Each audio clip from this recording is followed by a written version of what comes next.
Thanks to our sponsor, this episode of Crazy Fitness Guy Healthy Living Podcast was created using Podcastle.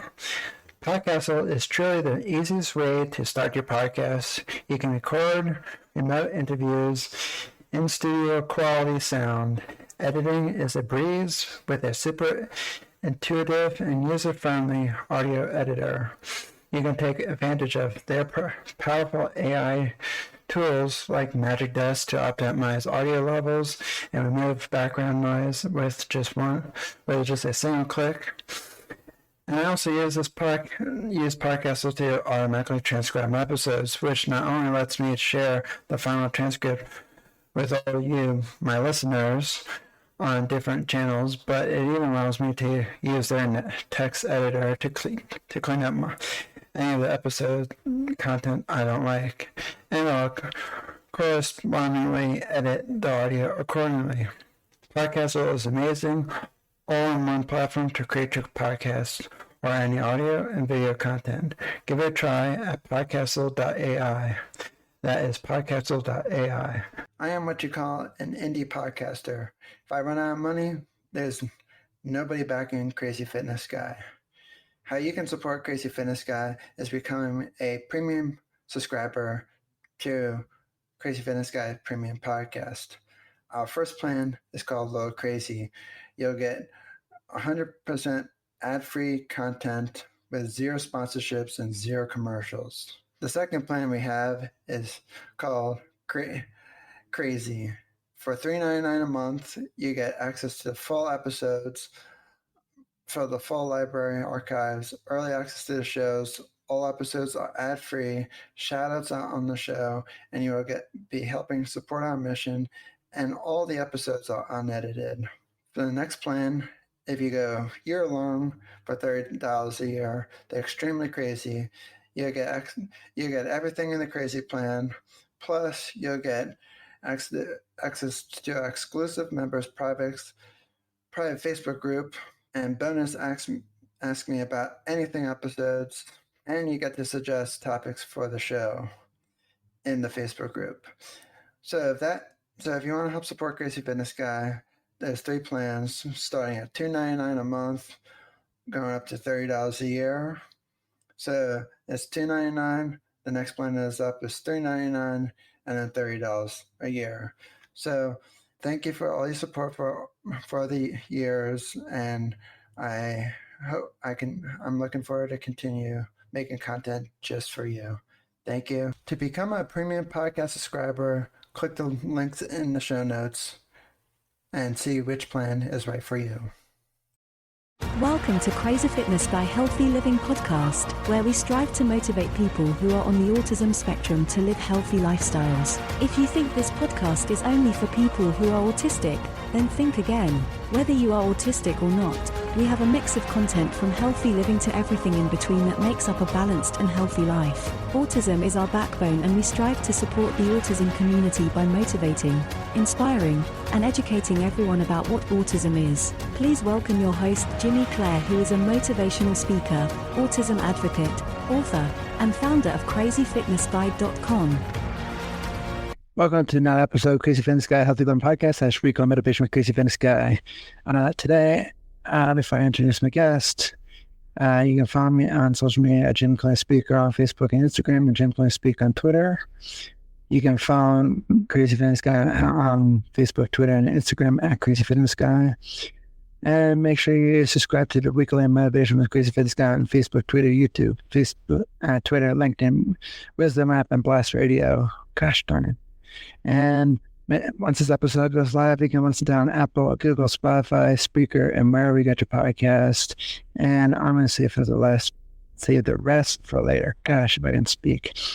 Today, my guest is Krist Morrow, and he is, give me a second, pull out my information.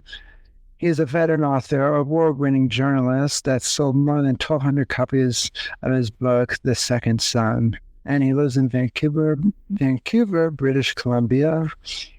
And today we're going to be talking about self-forgiveness. And yeah, we're going to talk about self-forgiveness. Gosh, if I didn't speak. That's what happens when you your mind is on everything else, Damn. Anyway, let's welcome Matt. Hello. Shakespeare. Hello, Jimmy. Good evening. Shakespeare. So before we get started, can you tell us a little bit about who you are, what you do, how you got started, and why you got started? Shakespeare. Well, like you said, I'm Shakespeare. I'm a disabled Navy veteran.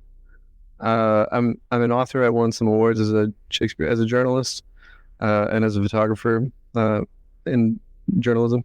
Also in short fiction and poetry at this couple of universities I went to. Well, not universities, colleges. And I went to and I just moved actually back to the United States. I moved to Shakespeare. I moved to South Carolina like 2 days ago. So this is brand new. Yeah, Shakespeare. Yeah, Shakespeare. I don't know.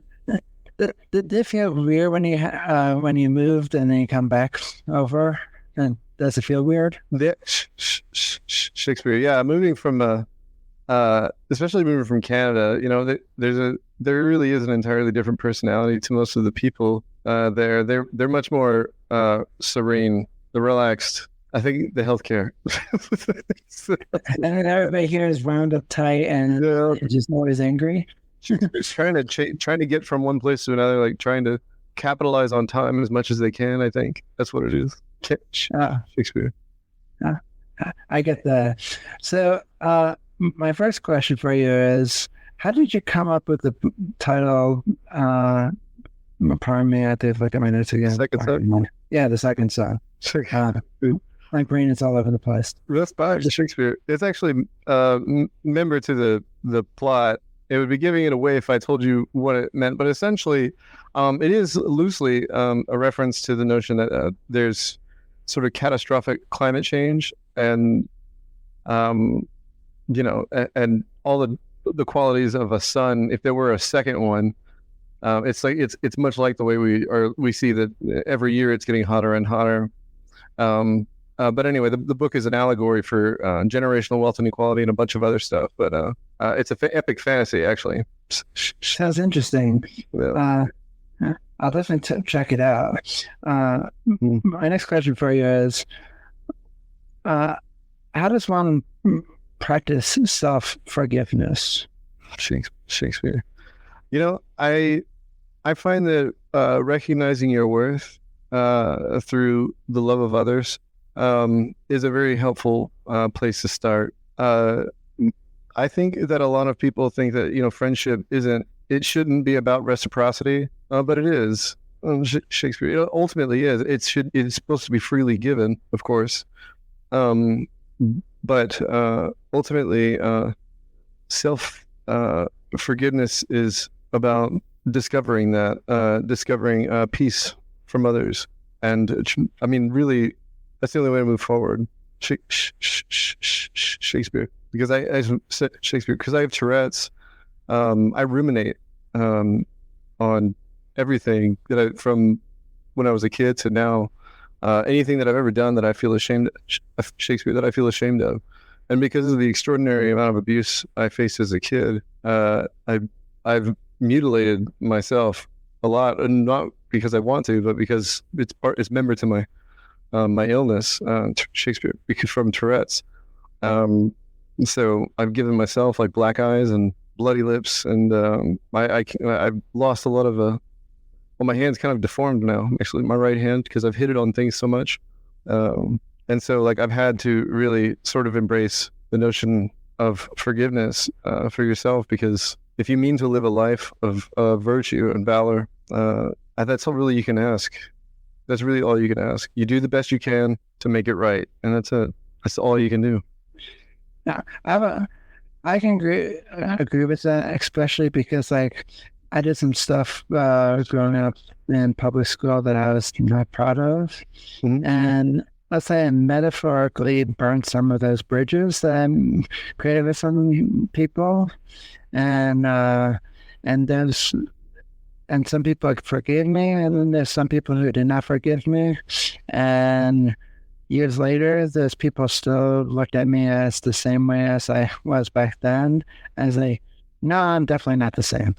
But since they didn't stay connected with me, they didn't see any change. They kept on seeing me as the old me, and it's like I improved a lot. I mean, I'm not perfect whatsoever, but I forgive myself for taking me many years to forgive myself. But the people who stayed with me and is seeing me to who I am today, I cherish those people because they don't look at me like the person who I was, let's say, 15 years ago or 16 years ago. Mm-hmm. Maybe a little bit more than that. Time flies. Yeah. Shakespeare. We all evolve, I think. Yeah, Shakespeare. We all evolve, and we hope at the end of our lives that we would have earned some kind of peace, knowing that we did what we could to earn the love that we have. Shakespeare. So my next question for you is, why do you think some people have not forgiven themselves on stuff that they did, either regretting or stuff they haven't done? Mm-hmm.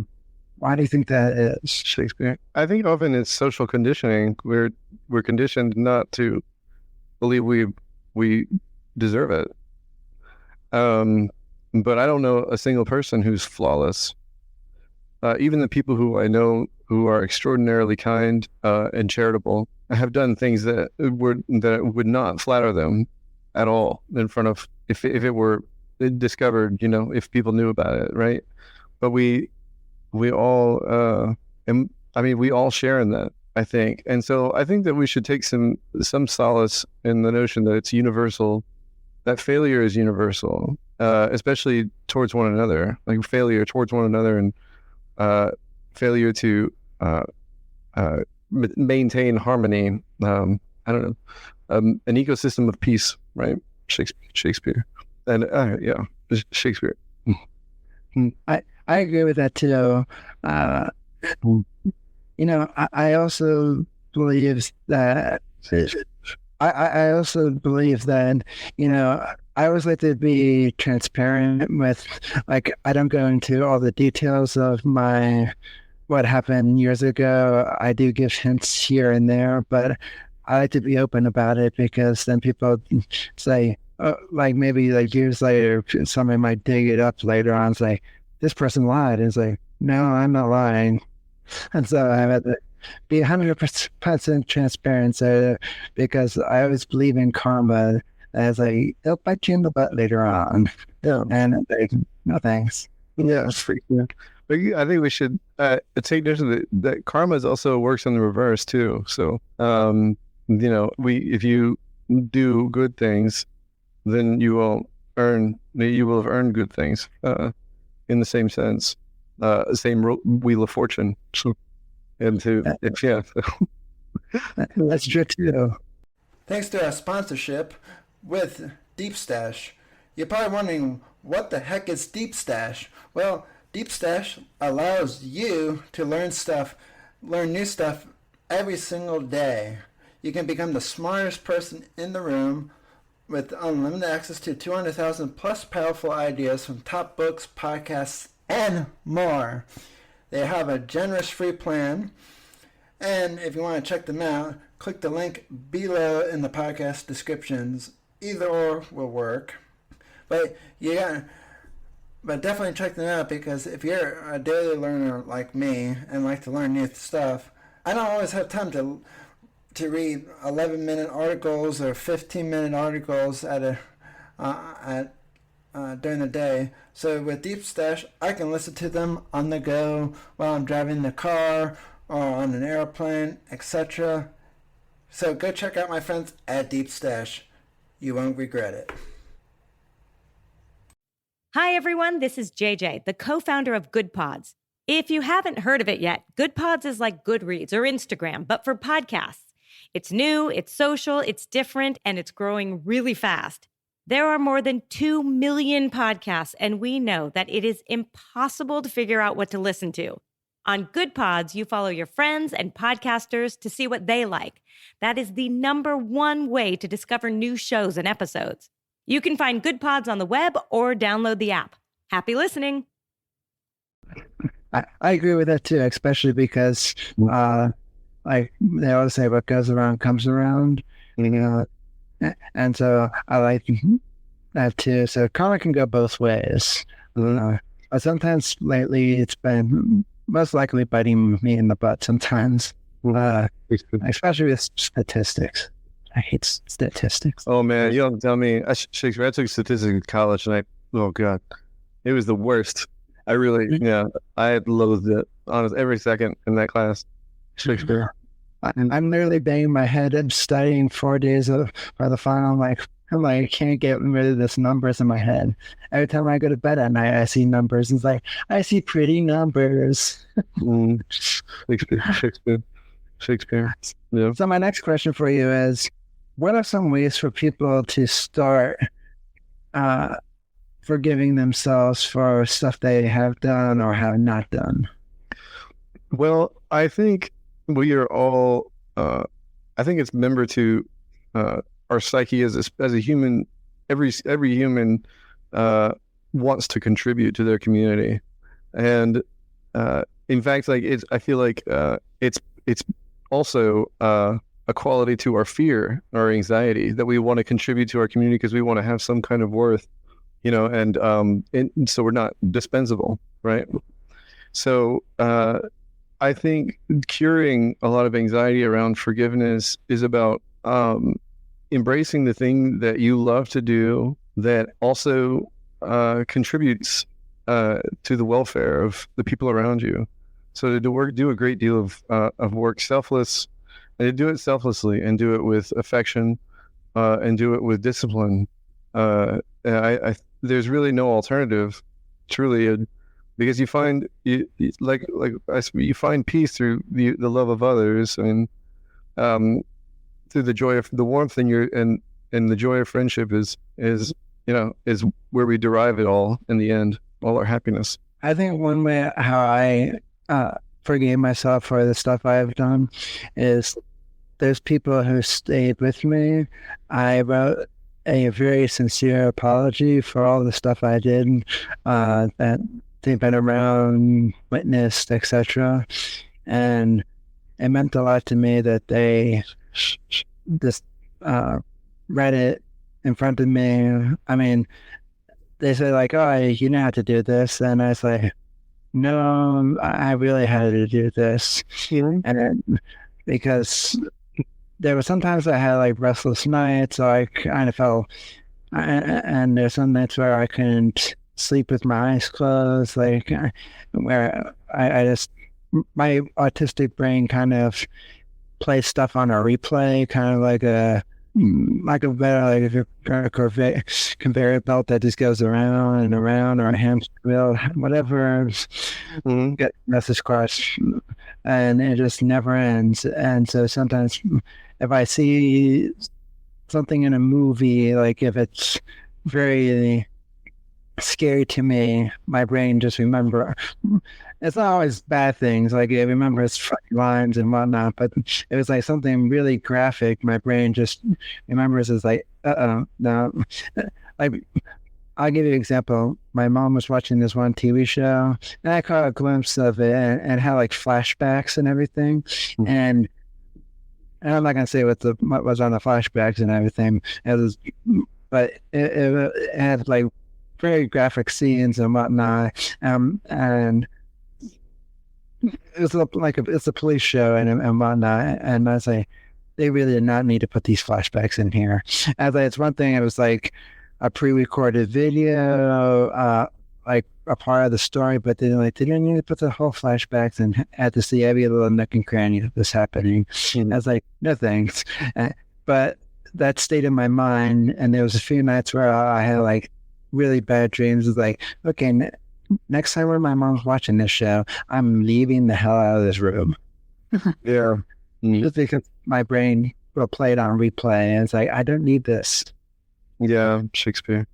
So my next question for you is, how do you practice forgiveness, and how do you practice forgiving others? Well, I think that a lot of people would say that oftentimes whatever trespasses are committed against you are often a reflection of what they're experiencing, the turmoil within themselves. You know, the thing that the unfair or unkind things they say to you and do, those are a product of insecurity, and so trying to retain that, I find that's really hard to do, to actually practice that, and so I really feel like it has to come from within, and if you want to receive forgiveness, you have to be willing to submit it for others. I think that's really the only way. I mean, you have to have a mentality, like you have to cradle. You know, it has to, your life and your consciousness and your habits have to live in a cradle of forgiveness. You know, Shakespeare. I agree with that. Like, I got bullied growing up in public school for 8 years, and I wouldn't say I've forgiven any of those bullies because I've never seen them ever again. But to be honest, I wouldn't be where I am today and of overcoming bullying and whatnot if it wasn't for them. And I wouldn't have I would still have a somewhat of a unique story growing up, but also they kind of completed that part of my story in my life, and it kind of took where my podcast and businesses were today. So I don't think I would really have a full, complete story without them. So it's like, thank you, but and it's like, so I kind of thank them for it, but then kind of not thank them at the same time, because yes, bullying sucks, but to overcome it, and it's really, really, really, I mean, it really feels really great, and to be able to share with my story with other people is really great too. So it's kind of a win-win situation. I mean, Shakespeare, I understand that sentiment. I do like, it's funny because people often who have like been on the receiving end of horrible trauma from the loved ones, people that I don't believe that forgiveness is meant to be so thorough that you still allow some of these people to remain in your life. Sometimes you really do have to sever yourself from these people, and that to make that distinction is really hard, to know whether or not like you can forgive them and then allow them to remain, you know, in your orbit, the orbit of your existence, or if you have to, you know, but it really comes down to whether or not they take accountability and truly make effort to change and to sustain that. Shakespeare. I like what you said there, because I could have some people in my life who, let's just say I had a friend who was there for me during bullying when I was in school, and they served a purpose. But years later, we kind of just drifted apart. Now follow each other, just different stages of our lives. But I kind of just let her go. I mean, kind of let the person go, just because I didn't need the person anymore, and she just wasn't there for me. That person wasn't just there for me anymore. So I was like, so I just quietly just left it behind, and I said that person served for a time being, and the memories will always be there, but I don't need that person in my life anymore. Yeah, the death of a relationship feels strange. It feels like a strange part of you dies too, right? Like some part of you, perishes in the same with that memory. But that's not true. But what it does is, I think it imparts the lesson that nothing is permanent. And so, like you just said, like you had a lovely friendship with someone who afforded you some defense in times when you needed it. But if a heart surgeon repairs your heart. They don't keep following you around ready to perform surgery again, right? Yeah. They don't do that. And so That'd be kind of weird. well, yeah, and so I mean, sometimes you have to think of people like that who you aren't wholly compatible with, but who in some way want to provide some kind of social service for you and you for them. Yeah. No offense at this, but I do disagree with one thing though. I feel like there's some instances where there can be permanent.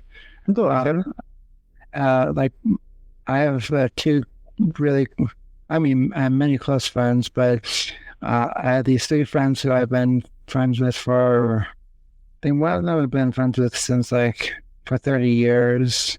And my other two friends I've like been friends with like 22 or 23 years. So I kind of feel like there's some circumstances where there's some things that just last long. Yeah, that's what I mean. Forever. And so, but it doesn't, but I would say like certain circumstances, but not for everything. Yeah. So, because I feel like if it's meant to be, it's meant to be. And these people, my best friends, I call them best friends because they know everything about me, like what ticks me off, what makes me laugh, etc. And they just know everything inside and out, and they can keep secrets. But it's Shakespeare. And so, so that's where I only disagree a little bit with that. So, my next question for you is, why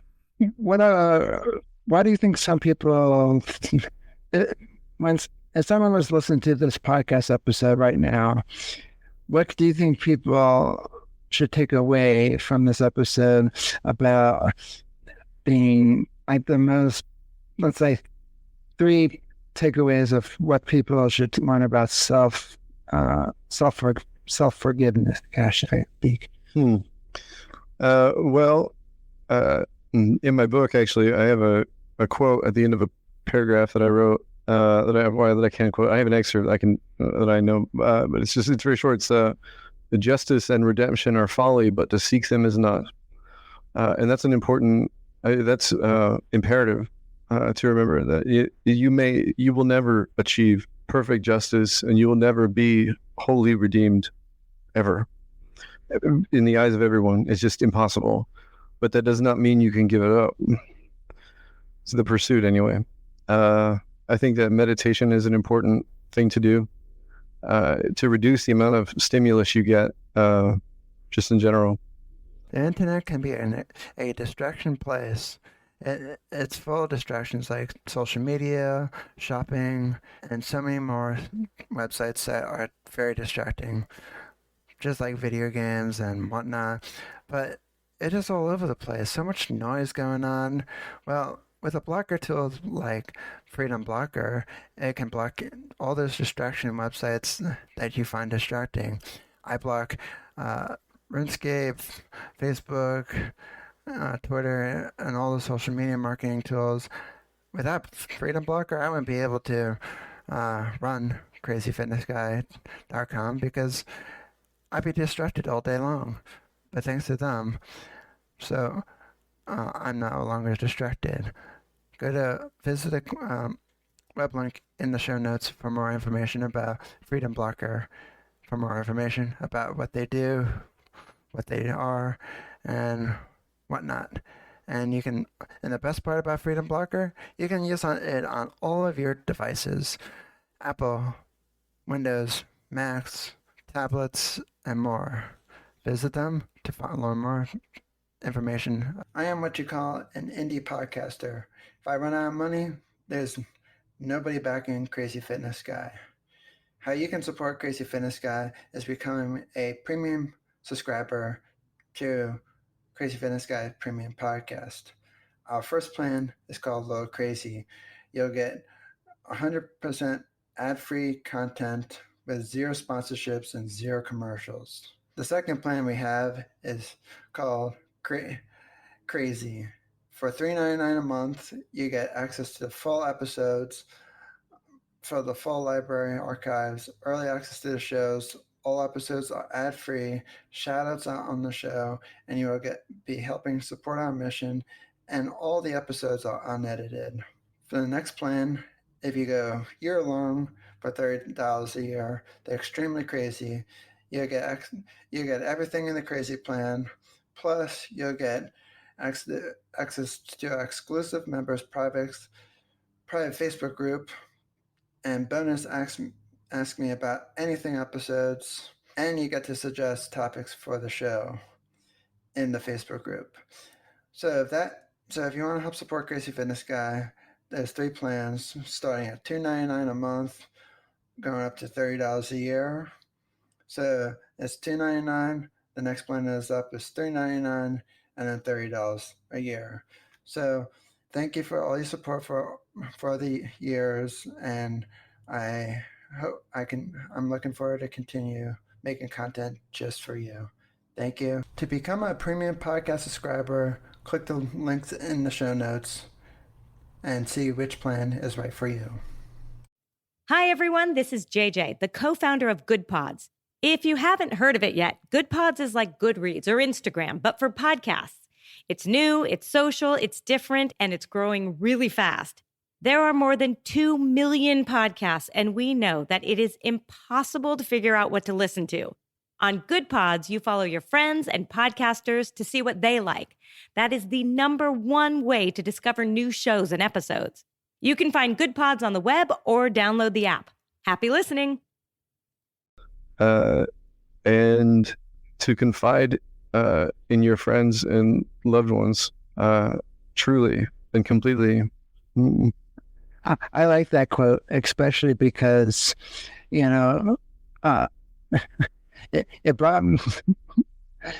reminded me of something that made me, it reminded me of something, and it reminded me of this moment that I liked. I'm trying to remember. So it reminded me of special memories with my friends and whatnot, and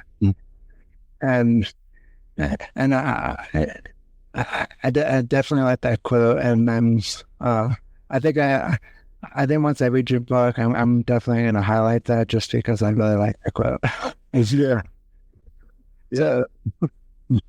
I was like, to be honest, I do save different kind of quotes that I find, and the good quotes always stay in my head for some reason. Like the good, good lines about movies and whatnot. But I just want to circle back real quick about something. You said that some of the you were saying, and I might screw up the wording here, so my apologies. You were saying how there is no, how did you put it up?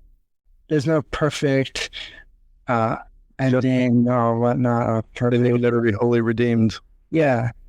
And so I wanted to ask you, just kind of like a tongue-in-cheek joke. So you mean our life is not like a soap opera or one of those fantasy Netflix films or TV shows? You mean the perfect ending like that? Yeah, that nuance to that, right? Yeah, it seems everyone rides off and is able to chase an eternal dawn, the golden sunset for some. Yeah. Or going after those the evil villain, lack of better word, the villain of the TV show is like, I'm gonna go chase after them. It's like that's the worst possible idea. No. It's like that's like saying, for an analogy, that's like saying, let's bring a knife to a gunfight. That's a good idea. No. Yeah, being careful with how you apply, morality is also, I think, is important too, for the same reason. When we talk about villains, I have a Shakespeare. I have a character who, in the book I'm about to publish in a couple of weeks, It's volume 3 of this series. It's the sequel to the one I've already published, my first one.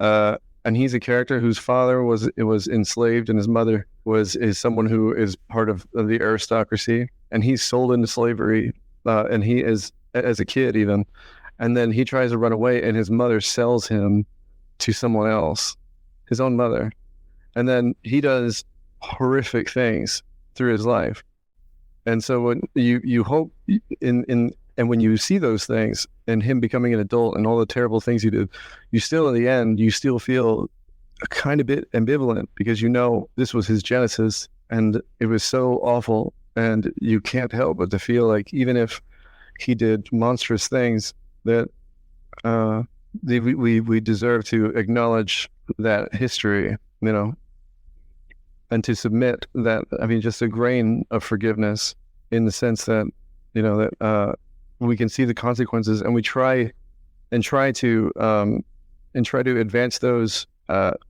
onto our future circumstances, so that we can prevent that from happening again to someone else. So my next question for you is, when does your book come out?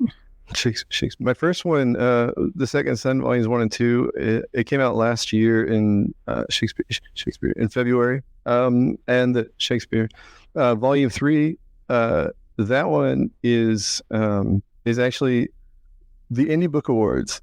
It's called the Next Generation Indie Book Awards, I think, or it used to be the International Indie Book Awards.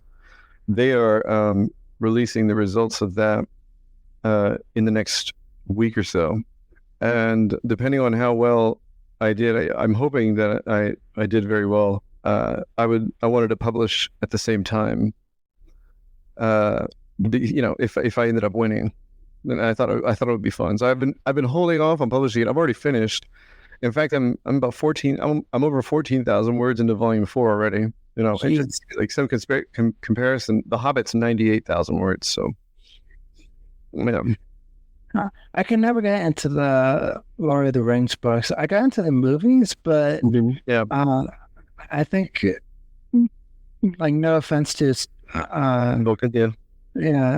Tolkien, but he describes some of the blades of grass like at least 1,000 different ways, and I was like, got it. Can you describe the room in just like maybe 2 sentences, and I can picture it, but I don't need to go over that every single hardware detail. And have you seen Game of Thrones or read it? I haven't ever seen the Game of Thrones, and I tried reading the Game of Thrones, and I feel like my cousins who really love like all the medieval stuff, so it's like, Jimmy, you gotta read this. It's so hyped up. And I got to like the halfway point. I mean, not even less. I got even less than halfway point on the first Game of Thrones book, and I was like, can I get my money back? Yeah, I'm Shakespeare. Well, I was only going to say that the structure of it of my books is really similar to Game of Thrones, in that it's 3 different parts of the world with 3 different groups of characters that come together, and you learn how they come together, or rather how they're related, rather. And just so but also the spirit of Tolkien, in that anyone, however big or small, can achieve extraordinary things. You know, yeah. like, and for my lessons, I'm not like making fun of Tolkien or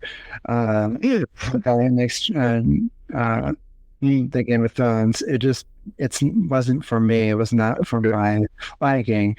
So I mean, it's great that they can create such an imagination world like that, and I give them all the credit in the world. I'm just saying it's just not for me. So I have all the respect for the authors, because those people are impressive who can write so many gosh darn words. Where I know I could write, but I don't know if I can write a book. Yeah, Shakespeare. It's a lot of work. It is. And to do it well is even harder. Yeah, and I it's like, and just seeing James Patterson just magically 1 book a week, and like, are you sure you're not a robot, James Patterson? Like, he's like a well-oiled machine, like doom.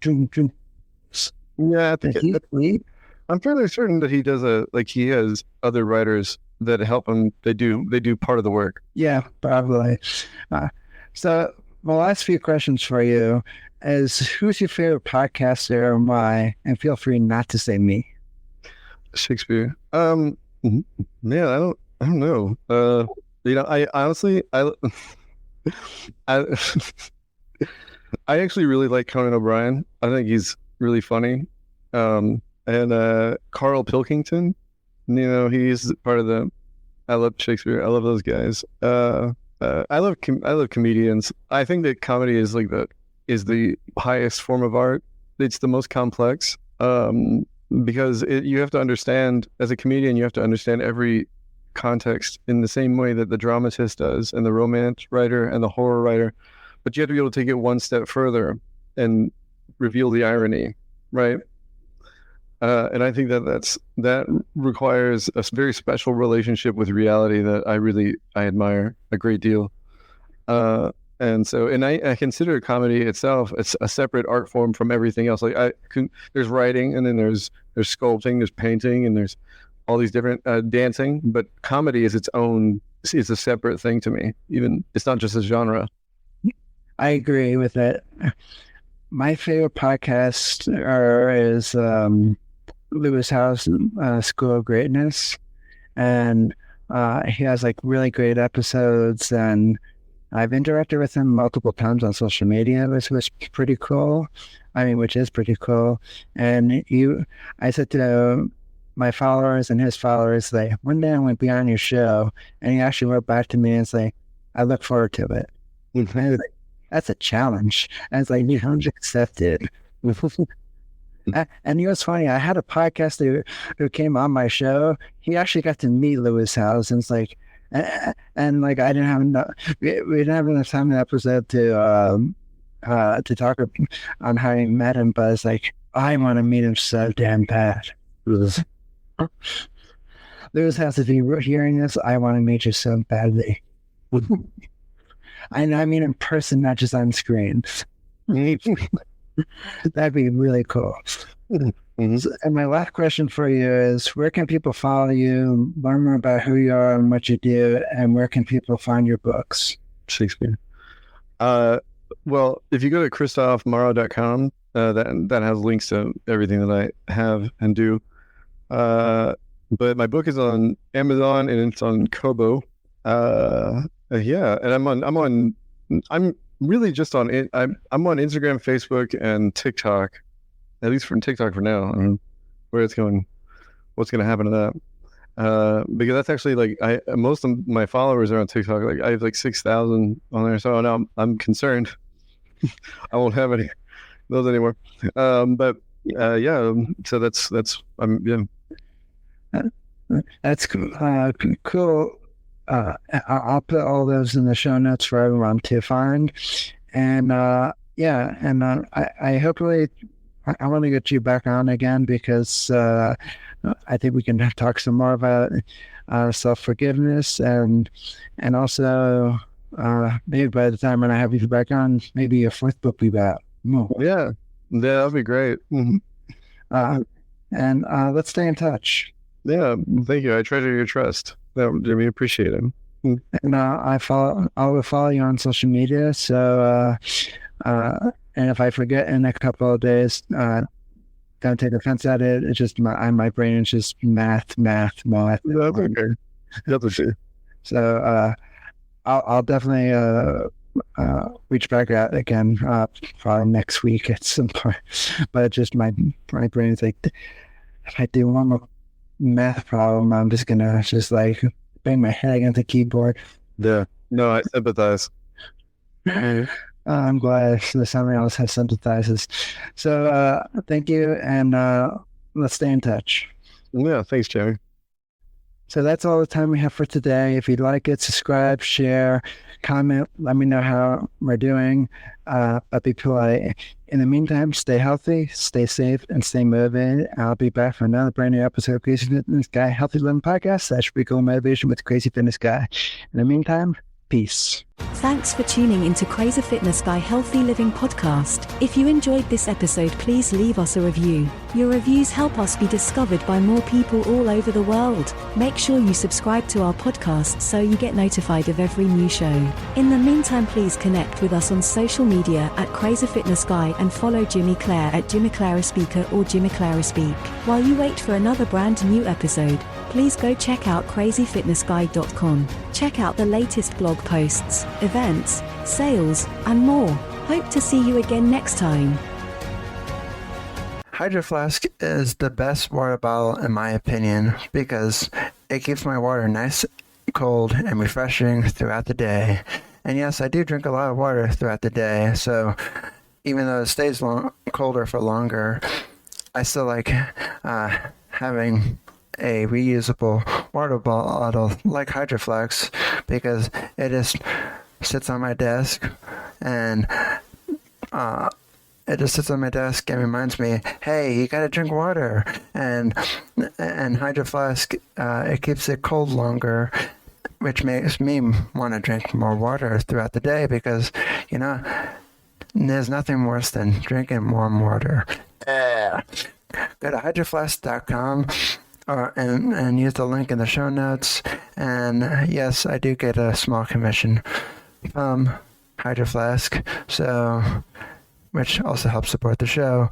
So tell them I sent you, use the link below, and check out hydroflask.com for more information.